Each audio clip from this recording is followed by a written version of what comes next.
What is up mga kuys? It's me, Kuys Daniel, and for today's video, marami tayong mga gamit dito. Pero bago ang lahat, cue the intro.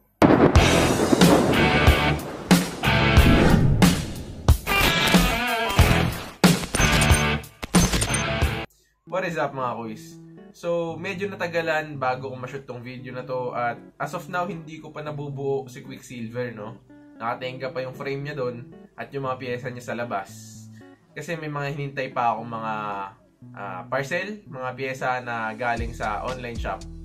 At yung iba, inayos ko na, pero may aayusin pa ako. Nakasama pa dito sa video na to, no? So, ngayon, ang gagawin natin, what is inside this tote bag? So, ang laman na itong tote bag na to ay mga piyesa na ikakabit natin sa bike ko na si Quicksilver at yung iba pang mga bike na nandito sa amin. Kasi bala ko rin buuin yung mga nakatenggang bike dito para, alam yun, hindi lang ako yung nag-iisang nagbabike. Pwede ko kasama yung kapatid ko, si Papa, o kaya yung girlfriend ko. So, ito yung mga naiipon kong mga piyesa. Mind you, hindi lahat ito ay binili ko. Yung iba galing sa ibang bike na ililipat ko kay Quicksilver and then vice versa. Kasi yung ibang mga piyesa dito galing kay Quicksilver, ililipat ko naman ngayon sa ibang bike.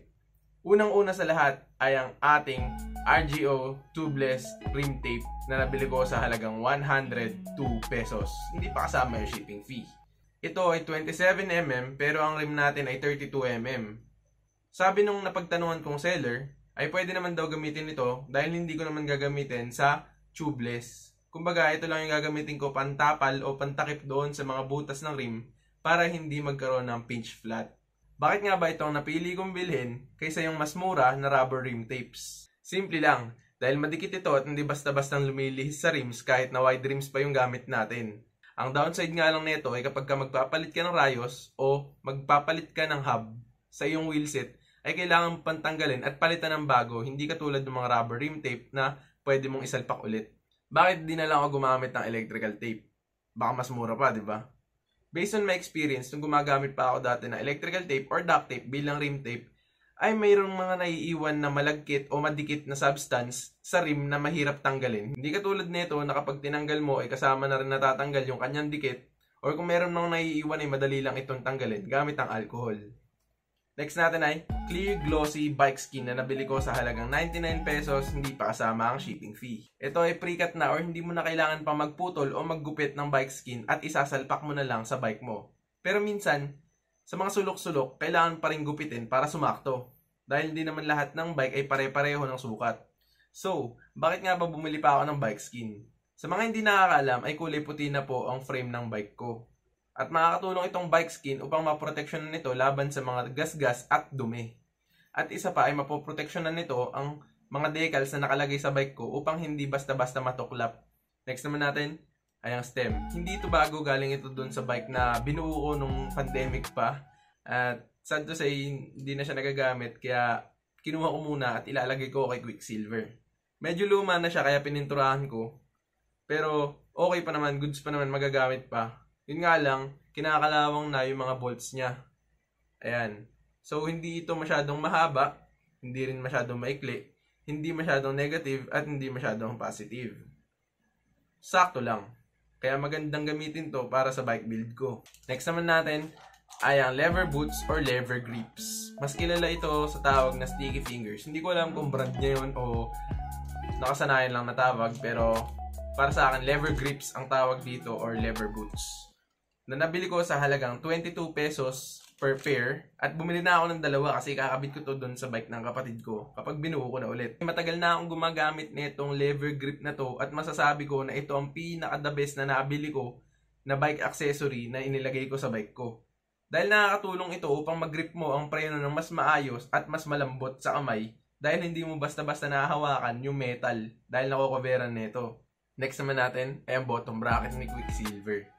Oo, hindi ito bago at hindi ito galing sa ibang bike. Kumbaga, nilinis ko lang at nirepack para maayos pa rin gamitin at parang bago pa rin. Sa ngayon ay maganda na ang ikot niya at meron na siyang bagong grasa sa loob. Kaya magagamit pa natin ito ng mas matagal. Next naman natin ay ang multipurpose lithium grease na ang brand ay National. Ayan. Ito, kulay dilaw to. At ayan, nagamit ko na siya sa pag-repack nitong bottom bracket na to. Kung ikaw ay nagdi-DIY sa paggawa ng bike, motor, o sasakyan, o kung ano man na ginagamitan ng grasa, ay mainam na magkaroon ka nito sa sarili mo dahil hindi ka na mabibitin ulit sa paglalagay ng grasa sa kung ano man na paglalagyan mo. Ako, marami na ako napaggamitan nito tulad ng front suspension ko, yung fork, etong bottom bracket. Sinubukan ko rin i-repack yung ibang mga bearings, tapos mga tornilyo ng sasakyan. Nagkabit kasi ako ng upuan. Ginamitan ko nito.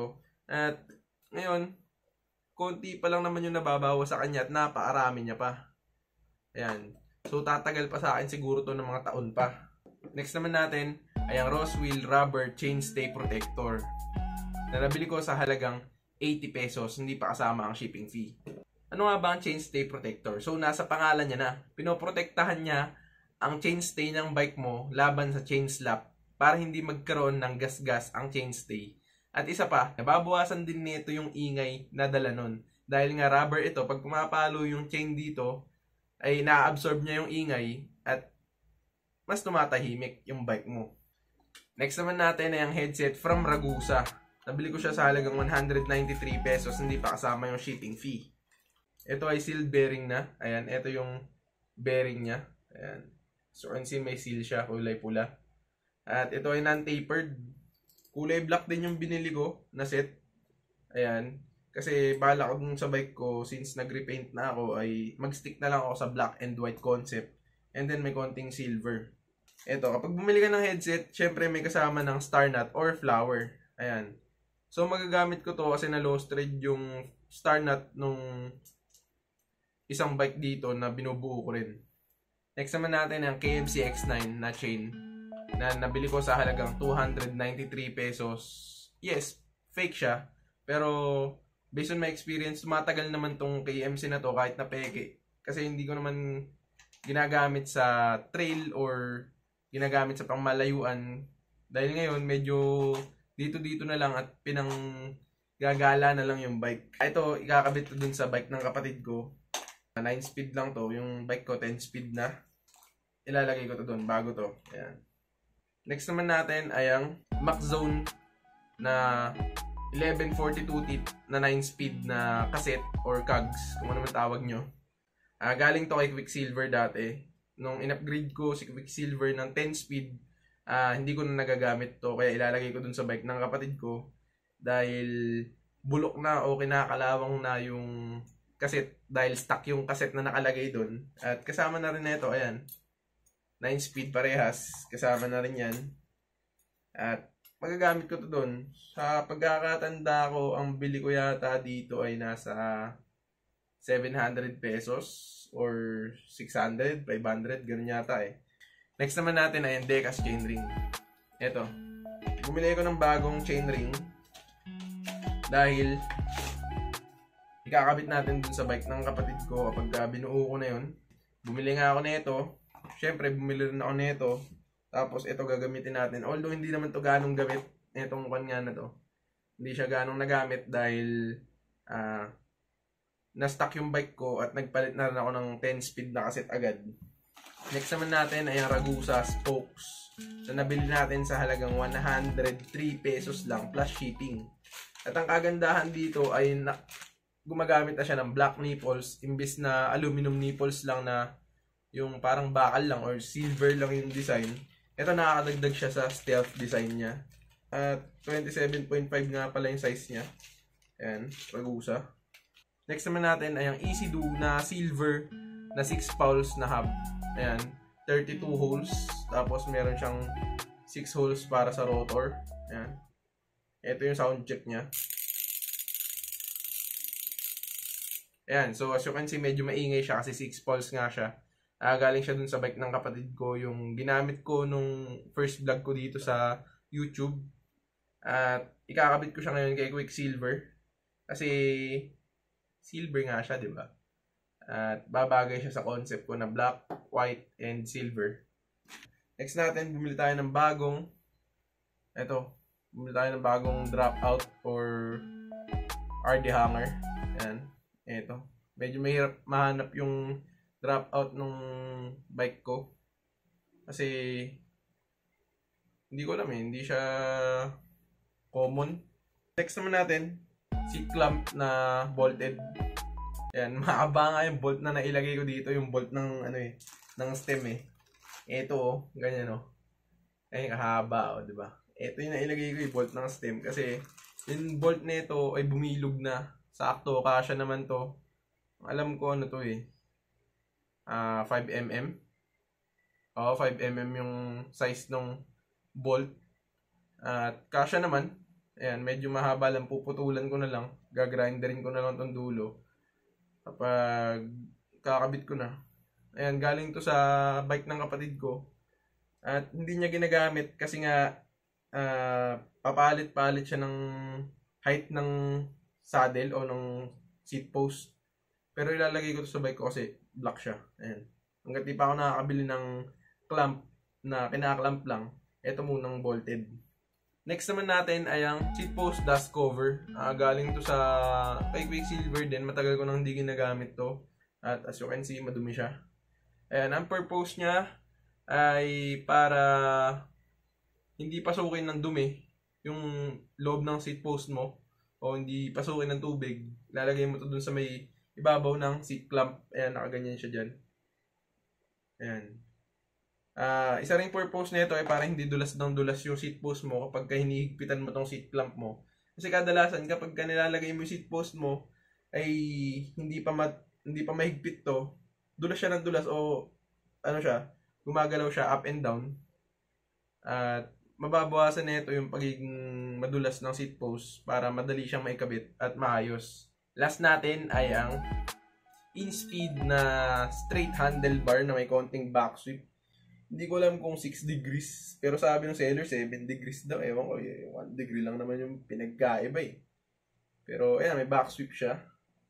Ayan, ganyan. Straight handlebar siya. Gusto ko tong may back sweep na to kasi nakakatulong to sa position ng kamay mo. Hindi yung straight na ganyan. Medyo nakaganyan siya ng konti. Ayan, ganyan siya. Hindi siya ganon. Kasi yung iba, nakaganyan. Medyo masakit sa kamay yun katagalan. Ito, nakaayos yung position ng wrist mo. Ayan, nakaganyan. Maayos yung position, hindi nakaganon. Medyo nakaganyan siya. Nabili ko to sa halagang 324 pesos plus shipping. At ito yung design niya, hindi naman masyadong okay. Meron lang siyang ganyan, kabilaan. Tapos meron siyang ganito yung kulay puti. Ayan, tapos may sulat na parang ganun sa font ng Stussy. Ano ba to? FYNK or FUNK. Parang funk Ayan funk siguro. Siguro yung nakasulat dyan, funk. Pero, yan, meron din siyang dito. Sukatan dito kung masyado bang mababa o masyadong mataas o nakagitna ba yung stem mo sa handlebar. Ayan, nakaganyan ba? Ito ay 780mm. At pwede mo siyang putulan hanggang 720. Ayan. Hanggang 720mm. Pero ako, hindi ko na siguro puputulan to kasi mas gusto ko yung medyo wide yung hawak ko sa handlebar. At ang clamping nito ay 31.8. So ayun, natapos na naman natin ang isa na namang video sa araw na ito o gabi na ito. Time check, 12:25 AM na. Hating gabi na. At maingay pa rin ako. Nailaglag ko pa yung mga handlebar. Ang ingay. At yun, kung nagustuhan nyo tong video na to, please don't forget to like, share, and subscribe. At samahan nyo pa ako sa mga susunod ko pang mga videos. Yun, ako nga po pala ulit si Kuis Daniel. And you're watching Kuis Daniel's Vlog.